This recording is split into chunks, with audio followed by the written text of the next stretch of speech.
Bem-vindos mais uma vez ao estudo da Cia da Vila. A Cia da Vila é a comunidade que resolveu amar o bairro da Vila Madalena. E você pode saber mais sobre nós no site agentecuida.com. O tema do nosso estudo de hoje é o Evangelho e a Igreja. E hoje eu tô aqui com o Mau Mau. E eu sou a Carol. Roubou meu lugar aqui da mesa, né? Pois é, hoje eu troquei com ele e eu que faço as perguntas. Você viu que bom? Privilégio ter minha esposa apresentando agora. Pra gente começar hoje, o que é o Evangelho? Bom, o Evangelho quer dizer boa notícia, da origem da palavra, né? Quer dizer boas novas. Na sua opinião, você acha que as igrejas conhecem e promovem esse Evangelho? Bom, eu acho que as igrejas, na verdade, estão sofrendo. A gente até me veio à mente alguma coisa que a gente tá passando agora nas mídias sociais, as pessoas reclamando, falando que os cristãos são homofóbicos e que a igreja é contra o homossexual e tudo mais, mas isso não faz o menor sentido por não conhecer o Evangelho. As igrejas estão realmente sendo um mau exemplo, nós estamos sendo um mau exemplo, por não ter o Evangelho na veia, no sangue, aqui ó, conhecido e dado como exemplo para as pessoas. Então, se a gente não tem uma boa notícia para dentro da nossa comunidade e para fora, o que a gente vai levar de bom para os outros? Nada, né? Que a gente tem visto que não tá levando nada de bom mesmo. E tá até as pessoas achando que a igreja é preconceituosa, que ela separa, que ela exclui, e que não tem nada a ver com o cristianismo, que não tem nada a ver com Cristo. Então, vamos fazer essa ligação aí. A igreja conhece bem o Evangelho? Se conhecesse, ela seria uma igreja satisfeita, seguindo o exemplo de Cristo, sabendo da liberdade que recebeu, sabendo da salvação que recebeu de graça, tendo essa paz no coração para oferecer para as pessoas de fora, tendo essa aceitação do amor de Cristo para oferecer para as pessoas de fora. Então, como ela não faz isso, a resposta para a sua pergunta é que ela não conhece e não promove o Evangelho. A gente está crescendo, está melhorando, né? Porque o Espírito vem cada vez mais comovendo o nosso coração e nos chamando a uma reforma da nossa comunidade, nossas comunidades cristãs. Mas hoje, assim, num geral, não conhece. Nesse estudo, no geral, qual mensagem Paulo queria passar para a igreja da época que serve também para a gente hoje? Bom, Paulo queria falar para aquela igreja da época que, assim, eles foram recém-convertidos, né? Então, Paulo era um plantador de comunidades, plantador de igrejas, né? Que é bom deixar claro que igreja não é aquele edifício, não é aquela casinha. Ele queria plantar uma família de Deus ali. Porque a gente não imagina que quando a gente for pro céu, que a gente vai... Cada um tem uma camiseta de uma comunidade lá, vai se separar, cada um vai fazer seu culto. Não existe isso, porque a família de Deus é uma só, né? Então ele era um plantador de comunidades, para que aquelas pessoas se fortalecessem e multiplicassem. Então ele plantou aquela comunidade, que é na Galácia, né? Que é a igreja de Gálatas. Então ele plantou aquela comunidade e ali ele instruiu pessoas, levantou líder e depois ele veio admoestar, que é dar conselho e falar o que eles estavam fazendo de errado. O que eles estavam fazendo de errado que serve também pra gente? Eles estavam agora, depois de conhecer essa liberdade da graça, depois de conhecer que eles são salvos, que eles estão libertos em Cristo, que eles estão cheios do amor de Deus, que Deus ama eles incondicionalmente, independente de se eles são maus ou bons. Deus não muda o amor deles pela gente, né? E eles conheceram esse amor e depois disso eles começaram a aprisionar as pessoas. O que é isso? A gente nem conhece esse comportamento, até citei agora que está acontecendo até no Facebook, em tudo por aí, né? Que são de alguns professos cristãos, né? Na minha opinião, falsos cristãos, querendo punir as pessoas, ou falar que o jeito dela viver está errado, ou querer chamar de isso é santo, isso não é santo. Na minha opinião, são pessoas que não acreditam na palavra de Deus, na Bíblia, nas Escrituras, porque vem tudo contra o que está escrito ali. Então, essa comunidade da época lá de Gálatas, ela estava vivendo um aprisionamento das pessoas. Eles estavam punindo os outros, eles estavam querendo fazer exclusão, eles estavam querendo fazer premiação de pessoas que eles achavam melhores. Então estava tendo uma divisão dentro da igreja, dentro da comunidade. E aí o que serve pra gente hoje? O que traz de mensagem pra nossa época? Todo qualquer tipo de desunião não é o propósito de Deus. Porque a gente não tem o poder de julgar ou disciplinar uma pessoa. Vamos pensar sobre disciplina. Deus nos disciplina, por quê? Porque Ele nos ama e a gente deveria saber o quanto Ele nos ama para aceitar essa disciplina.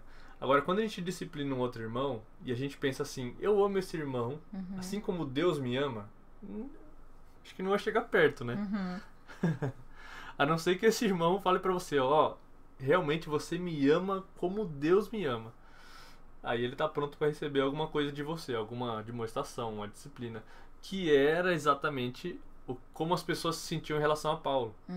As pessoas se sentiam assim, sentiam que Paulo amava eles, que Paulo tinha um cuidado de plantar, de cuidar dessas pessoas. Então, para isso, Paulo dava demonstração para essas pessoas, porque ele plantou, ele cresceu essas pessoas, ele criou como filhos, até que ele fala em outras cartas, né? Que eu gerei vocês, mas de uma forma bem positiva e carinhosa, né? Gerei vocês, criei essa comunidade, e agora vocês também façam como eu fiz. Amem uns aos outros também. Assim como eu vos amo, assim como vocês aceitam as coisas duras que às vezes eu falo, porque vocês têm certeza que eu amo vocês. Então, premissa aí pra entender. Amor. Se as pessoas não se amam, como é que elas vão conseguir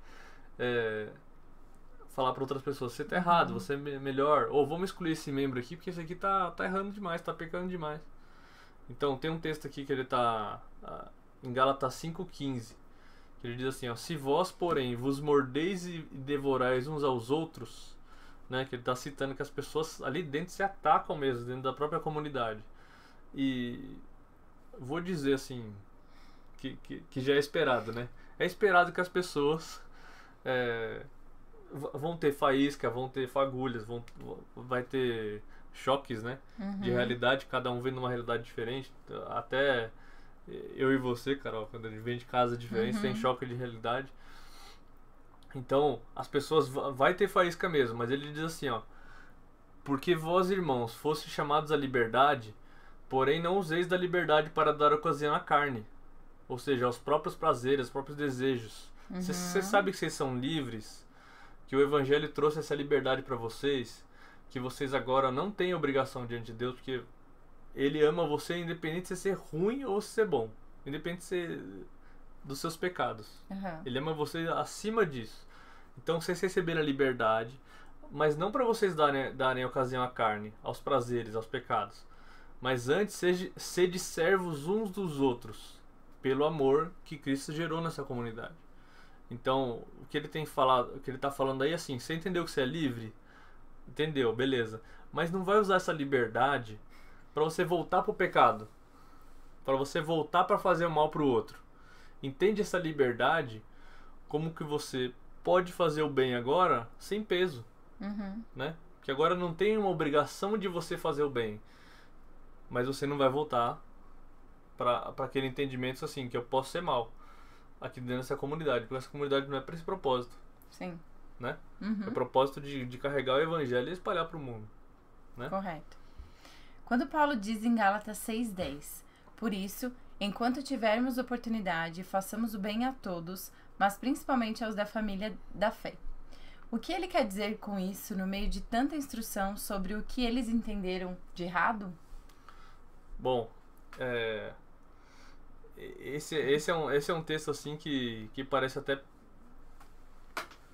que causa uma divisão, porque ele fala assim, ó, fazer o bem a todos, mas principalmente da família da fé. Aí tipo, qual é o intuito de você se focar na família da fé?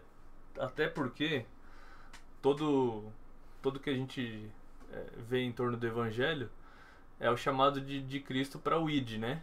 Sai daí de onde você está, fique em constante movimento, não para, não se acumula, né? Vai espalhar isso para as pessoas, vai levar esse evangelho para as pessoas, que é uma boa notícia. Espalha essa boa notícia para as pessoas. Então,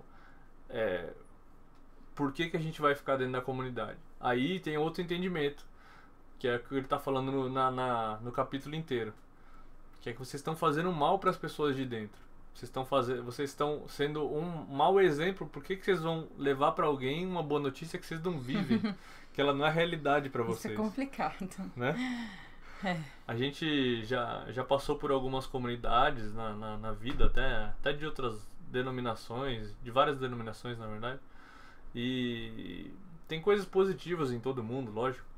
Mas a parte negativa que tem a ver com essa época de Paulo são quando as pessoas começam a falar aquele ali é o líder espiritual, aquele ali só ele pode dizer o que é certo e o que é errado.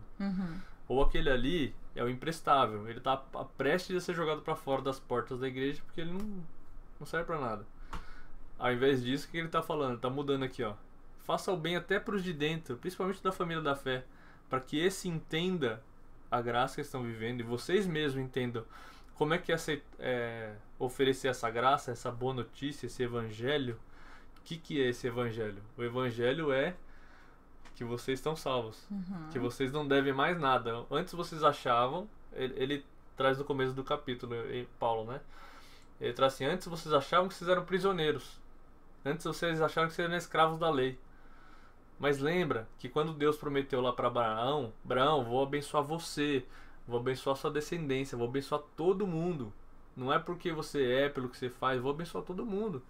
E Paulo traz essa referência, que não é porque você, por causa dos seus méritos, porque você pode alcançar alguma coisa. Não, é porque pelo que Deus dá para você. É de presente. Então aceita esse presente, se liberta e liberta os outros também. Né?